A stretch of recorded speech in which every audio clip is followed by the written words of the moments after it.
How is this is kind of like in response to the kind of Sinead O'Connor now, she used to be a Catholic priest and now she's a Muslim. Their own business, I don't care. But it just brings up the point that never ever do celebrities become pagans. Do you ever notice that? Never ever. When they do get into a spiritual thing, say like a Russell Brand, it'll be kind of Eastern philosophy, but not Vedic. It's never Vedic. It's Buddhist based, and the reason why it's Buddhist based is because Buddhism is not Buddhism is not a religion. It's a philosophy. This kind of thing. No, it's a religion, but all religions are ultimately philosophies anyway. But they never ever become pagans, and there's a reason for this. Firstly, well, there's something we should be wary of. So, beyond the horizon for this. They never become pagans because it's not fashionable. That's the first reason. It's simply not fashionable. Uh, it's tantric meditation and, this kind of thing. Gwyneth Paltrow, new agey stuff. Very popular because that's very easily marketed and it doesn't take an awful lot of intelligence to understand. And it's Christian at its core. The whole New Age thing is Christian. It's like, all the Christian values are all transferred over into a New Age lingo, but it's the same thing. It's designed to make you weak and submissive and subservient.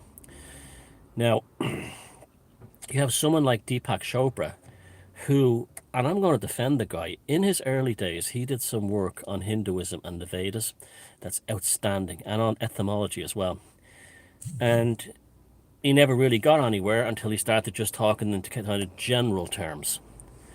Now, this is fascinating to me.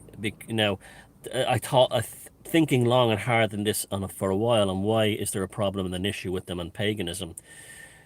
The control system is terrified of paganism, and it wants celebrities who just continued Christianity or some other one God monotheistic religion going. This is very important to them because that gets the one world control, the one family. You have to remember, like all the problems in the world today, a lot of them are derived from this notion of Christianity and living together and turning the other cheek. And now that was totally made by the Roman Empire to make people weak. They took Second Temple rabbinical Judaism, these crazies out of Syria mostly, and create this fake religion called Christianity. And those of you who say like, well, Christianity, it's all about, allegory and it's all about, it's all about astrotheology. You're still completely wrong because you're still basing your deduction of that idea from texts that you have no idea are real or not. You don't know if the synoptic gospels are correctly translated from Greek, Aramaic, and Hebrew. You don't know that. You're just going by what the Council of Nicaea, the bishops working directly for the Roman military, are telling you as the gospels. Now remember that. You remember that, like so going, oh, Jesus is this and God is this and the Holy Bible is that. No, no, you're going by something that was weaponized to control you from a language. And let's talk about, well, what about the Dead Sea Scrolls or the Nag Hammadis? These are tiny fragments of Hebrew found in pots. They're not in any way, and people talk about them like, oh, the true story of Jesus is in there. There's not.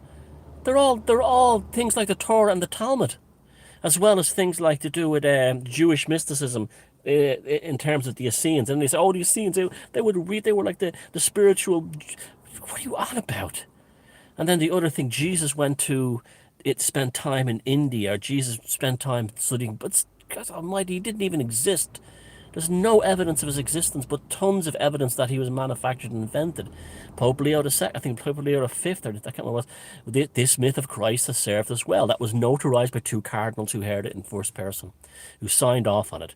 So the Catholic Church, Vatican admitting that they invented Jesus Christ. But he's the basis for everything. He's the basis for everything.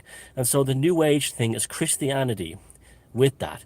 Then you had things like other celebrities like dingbats like Posh Becks and Spice and David Beckham going around the Kabbalah brace, and Kabbalah was all the rage. And again, what's Kabbalah? It's Judaism. It's still from the same part of the world. They cannot break. They cannot break the Abrahamic programming. It's as simple as that.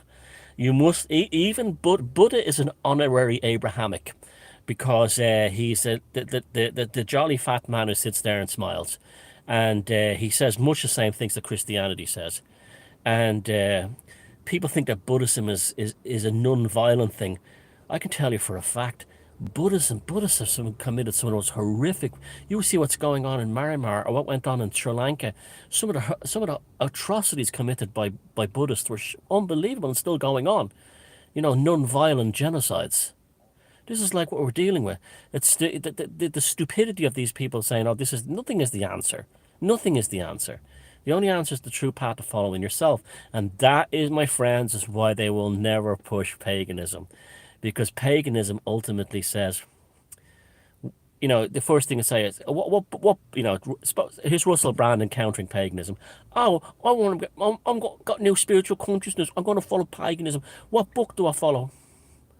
There is no book. There's no real book. No, I sound like Nigel Tufnell from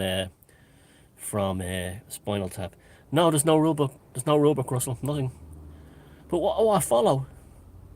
Well, nature. Oh, okay. But there's no rules. No.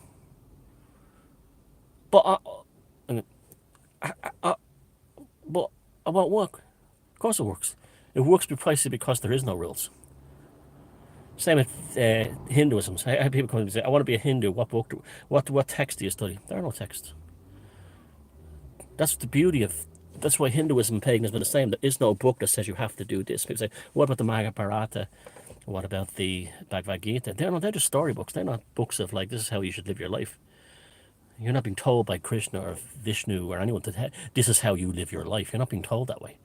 You're just things there. They're conversations and dialogues take place between mortals and supernatural beings, which ultimately represent the consciousness. And that's the reason why they will never push paganism, and they'll never push Hindus with the celebrities. There's no rule book. There's no way it can be served and channeled into politics like socialism and cultural Marxism. And ultimately, it's about thinking for yourself, and that's the most terrifying thing of all to someone who sits there reading lines and scripts from a producer or a director.